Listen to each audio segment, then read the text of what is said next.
Pemirsa, kenaikan nilai jual objek pajak NJOP Pajak Bumi dan Bangunan Perdesaan dan Perkotaan PBB P2 di Kabupaten Badung menuai sorotan.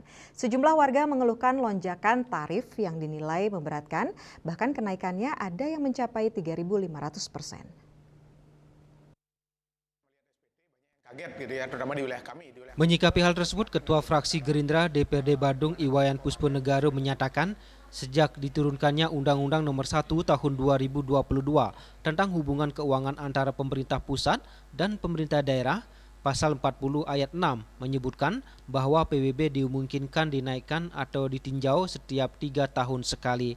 Namun ada klausal yang menyatakan bahwa kenaikan PBB P2 harus mempertimbangkan beberapa hal seperti kondisi ekonomi sosial masyarakat, partisipasi aktif masyarakat, dan mendengar keluhan publik. Kenaikan yang mencapai 3.500% menurutnya sangat fantastis sehingga mengakibatkan keluhan dari sejumlah masyarakat. Dikatakan, pemerintah Kabupaten Badung semestinya bijaksana untuk mengkaji kembali kebijakan kenaikan PBB P2 di seluruh wilayah Kabupaten Badung, terutama di Kecamatan Kute, Kute Selatan, dan Kute Utara.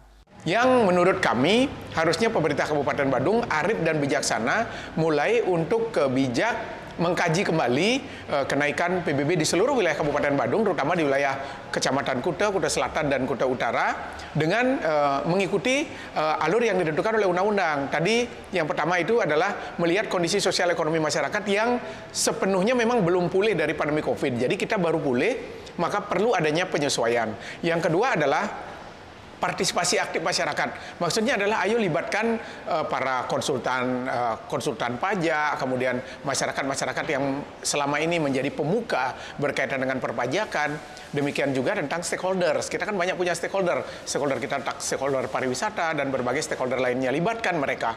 Kemudian yang terakhir ya, dengarkan keluhan masyarakat, dan kami sebagai lembaga perwakilan, sebagai tanggung jawab konstitusi, tentu kami mendengar keluhan masyarakat yang ingin kami sampaikan kepada pemerintah Kabupaten Badung. Bahkan melalui pandangan umum fraksi Partai Gerindra pada saat sidang paripurna DPRD Kabupaten Badung tentang perubahan APBD tahun 2025 dan tentang penyusunan KUA PPS tahun 2026, udah tegas kita sampaikan bahwa fraksi Partai Gerindra memberikan ruang kepada pemerintah untuk mengkaji ulang kenaikan PBB P2 di Kabupaten Badung, terutama di wilayah Kute Selatan, Kute Utara, dan Kute Tengah yang sudah kita temukan adanya bukti-bukti kenaikan.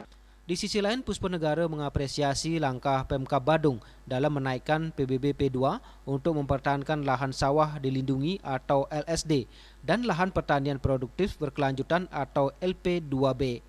Namun kebijakan ini harus dibuatkan kajian yang baik dan kemudian disosialisasikan kepada masyarakat. Andika, Bali TV.